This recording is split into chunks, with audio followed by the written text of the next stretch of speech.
Hey guys, what's going on? I want to get it clear right off the bat that this is not an instructional or how-to video, but this is more my attempt to do video.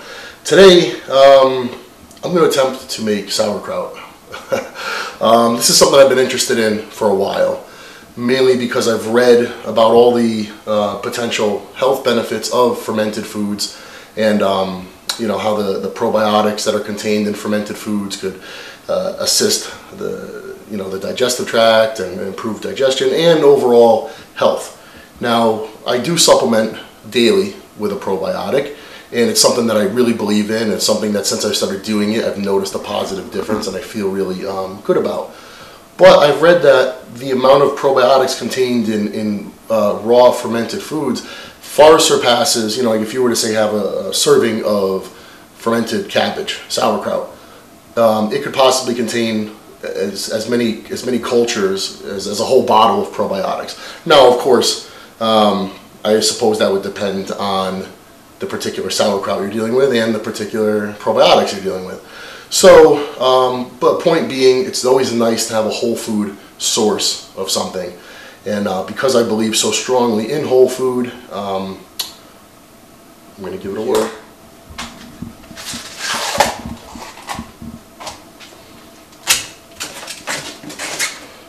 Now, from what I understand, you know, from what I've read, because I've never made sauerkraut before. Everything I'm going by is just stuff I read on the internet. From what I've read, you want to be very careful when you're making sauerkraut to make sure everything is as clean as possible, because you're going to be fermenting this and it's going to be sitting.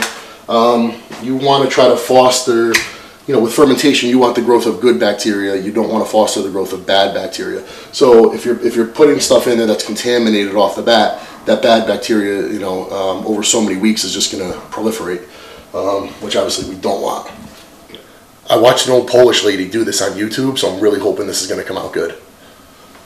Now what I'm going to do is, even though we peeled off a lot of outer leaves and rinsed it, I'm still going to go ahead and I'm going to peel off a few of these, because what we're going to do is, when we take this, after we shred all this cabbage and we put it in the crocks, we're going to press it all down. And what I saw the old Polish lady do was cover the top of it with some of the leaves, some whole leaves, to kind of form a barrier. And then what she did was she put a plate and then a weight on top of it. So I'm just going to mimic her style and, like I said, peel off a few of these leaves and set them aside. So what I'm going to do is I'm going to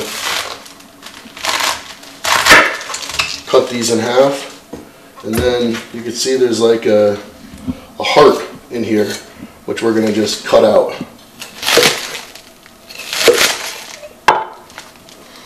As you can see, this here, it's like a solid piece, and from what I read, that will not ferment. It's just going to stay hard and, you know, not going to do a whole lot. It smells like cabbage in here.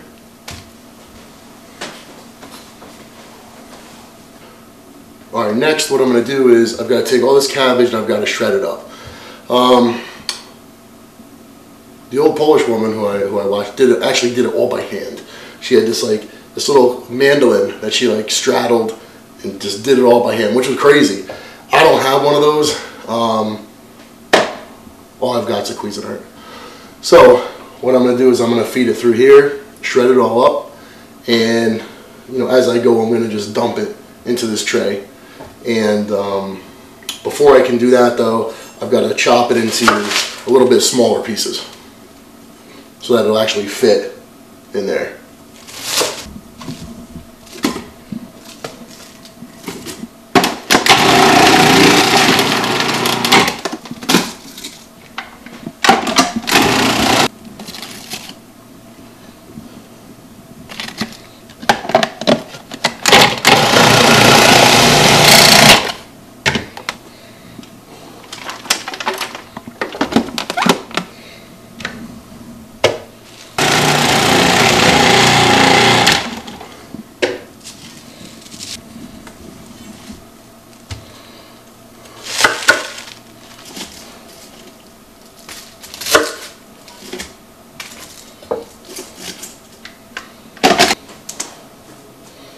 I wonder if the neighbors like sauerkraut.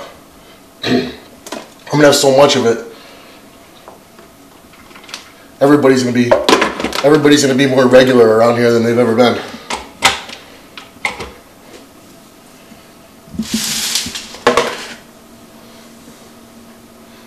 We're gonna need a bigger bowl. Now, you guys are probably wondering, like, why go through all the trouble of making your own sauerkraut? Like, dude, why don't you just buy some sauerkraut at the store? Reason being is all the sauerkraut that you find in the store, unless you find something, you know, that's special, like at a health food store, because it's all made, you know, to sit on a shelf. Even if it's refrigerated, maybe those to a lesser extent, but they're all going to be pasteurized, meaning that they've been heated, essentially to kill bacteria. And that's the whole reason you're eating sauerkraut, is for the bacteria. So although certain brands, I think Bubby's is one of them, claims to only be heated very mildly and that it doesn't bring down the level of probiotics.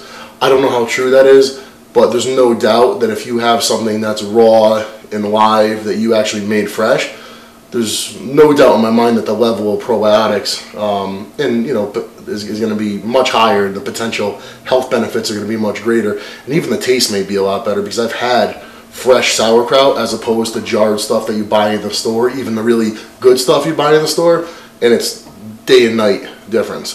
Good sauerkraut is actually really good. Crappy sauerkraut is terrible. Like, you know, stuff that comes in the bags, you know, that's like sitting there in like the meat case next to the hot dogs. Don't buy that stuff. Or in the can.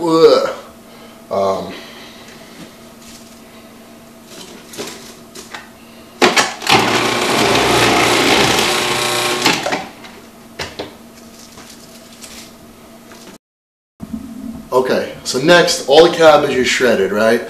So it's time to start putting it in the crocks. The only ingredients you have is the cabbage, salt, and maybe a little bit of water if needed. So the question is, what's the ratio of cabbage to salt? Everything I've read says 5 pounds of cabbage gets minimum of 2, but not more than 3 tablespoons of salt. That's a lot of salt. I would prefer to have it be on the less salty side, but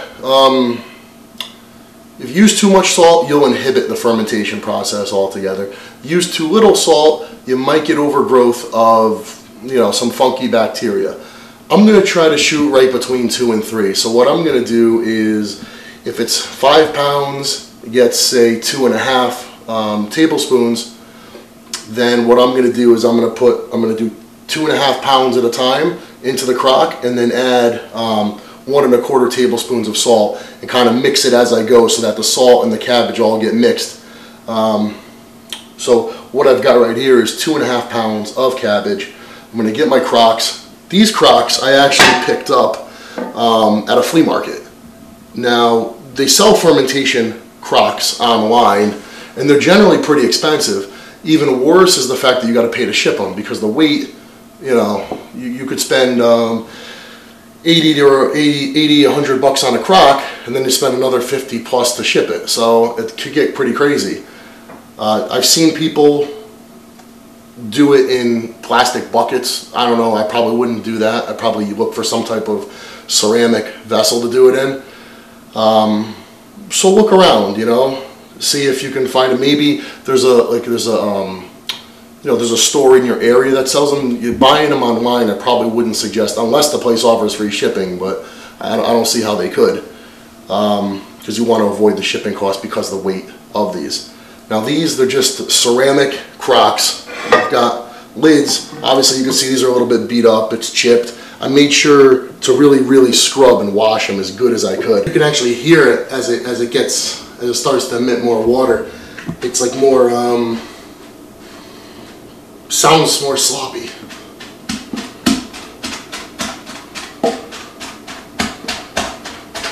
I'll add a little bit of fluid just so that it's submersed. I'll weight it with a plate, like a dish.